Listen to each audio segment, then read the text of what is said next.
Welcome back to the Mintner Method. I'm your host, Andrew Mintner, and on today's video, we are going to dive into the Week 4 matchup between Washington and Rutgers. So this is going to be one of your Friday night games, for anybody who's a degenerate and can't wait till Saturday and really just wants the action. I totally understand. That's a real thing over here too. So we have a couple things to look into here.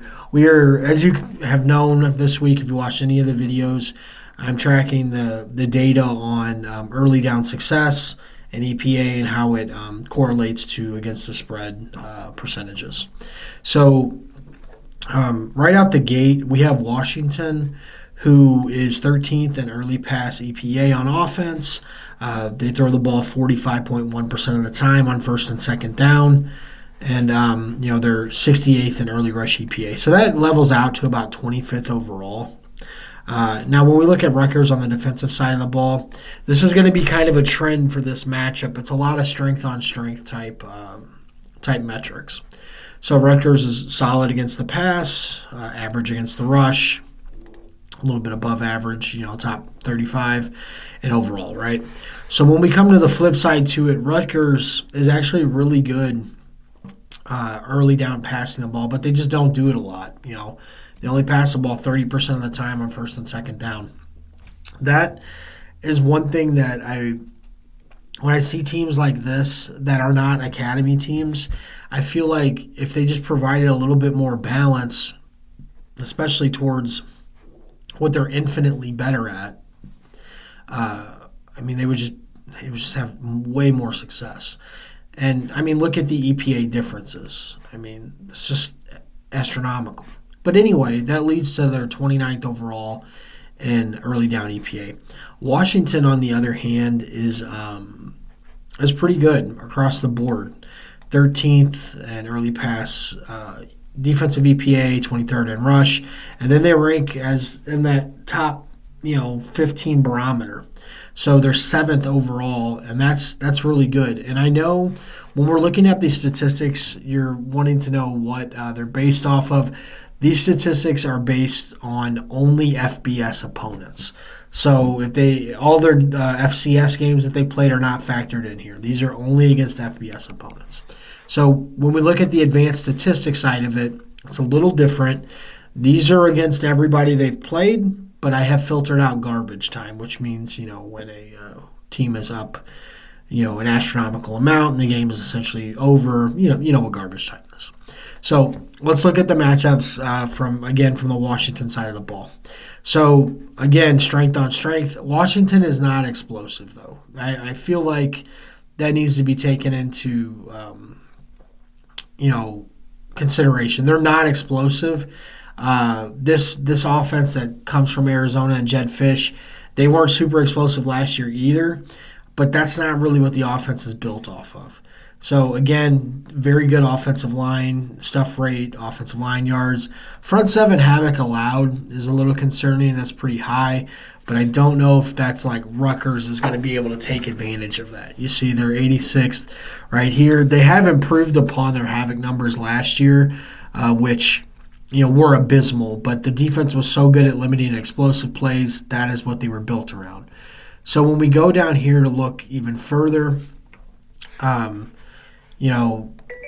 Rutgers is not good against rush efficiency, right?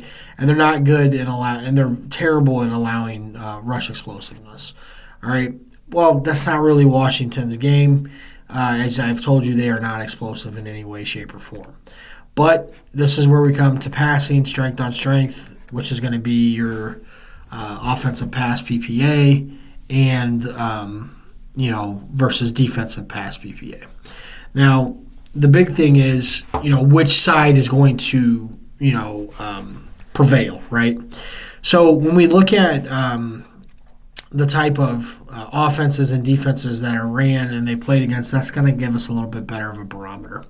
So from the offensive side of the ball, Rutgers is exactly what you would expect, okay? They're pretty average. They don't do a ton of crazy stuff. And they're just looking to kind of do ball control and not turn the ball over. Now, from a passing standpoint, Washington is very good. They're very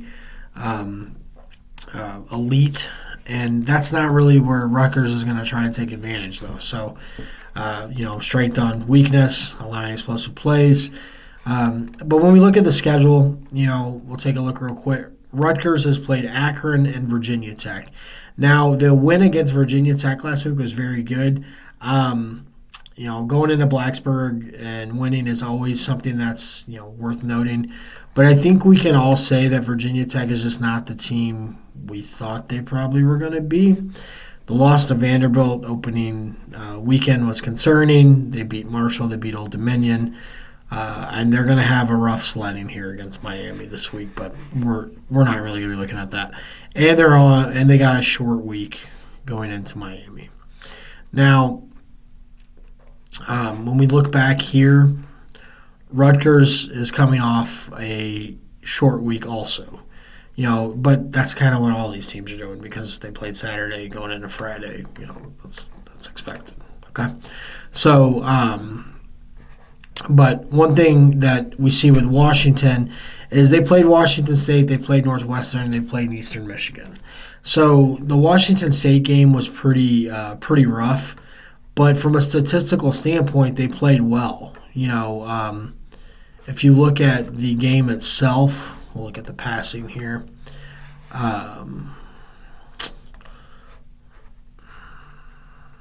326 yards, 9.3 yards per attempt. I mean, they were racking up the statistics. They just didn't get it done in the red zone. And then they called just an egregiously bad play on 4th and goal. They ran a speed option with Will Rogers to the weak side. It was brutal to watch in person, especially when you had them. So, but in this matchup, I think they're going to be able to take advantage of Rutgers in certain areas. Rogers, this is one thing that I've kind of drove home this offseason and this regular season. Rogers comes from Mississippi State, okay? The SEC is a better conference, and he played harder, much tougher defenses than he's playing right now. There's no way to, the other way to put it. He's played tougher competition. This is a step down in competition for him, and he's shown that from an offensive standpoint. 9.4 yards per attempt, 8 touchdowns. The counting stats all say that. Now, obviously, they need to execute inside the red zone, but they're one play away from being undefeated, essentially. Now, I feel like Rutgers is going to struggle in this instance because this is the offense. This is the first real offense that they're playing that seems to have it together. Now, Virginia Tech, Kyron Drones is incredible. Excuse me, incredible. He is a dual threat quarterback. But the thing is, Rutgers is built to stop that type of dual threat ability. They're physical. They're able to get after the quarterback and some things like that. They're not the type of team that does well against finesse. And I think here Washington is going to be able to take advantage of that by bringing in the Jedfish offense from Arizona that is just looking to essentially move the ball around and be successful on early downs, which they have been, especially passing the ball. And that type of success is going to keep going time and time again. I think when I look at Rutgers, their defense is supposed to be what leads them. That's why I wrote them up earlier in the year as one of the top defensive units. I have not seen that break through yet.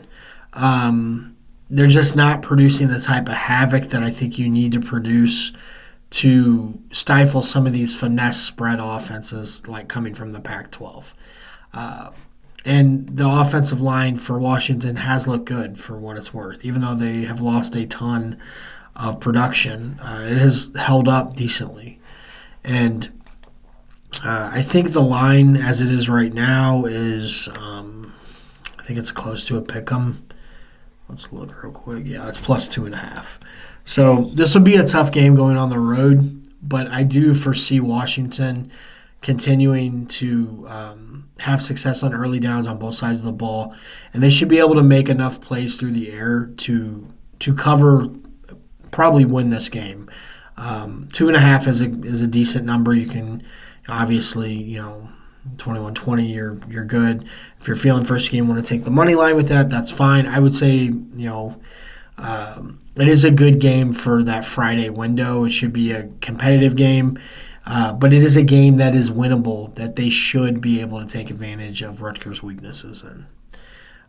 So other than that, that's going to be it for this video. Please like, comment, share, subscribe if you like the content, if you want to see more things like it.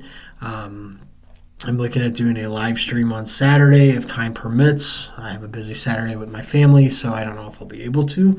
But if I am, then you can just hop on and just be like, hey, I want to see a breakdown for this game. Can you go over the stats for me? And I'd be more than happy to do that. So other than that, that's going to be it. So thanks for listening. Thanks for watching. And I'll catch you on the next one. Take care.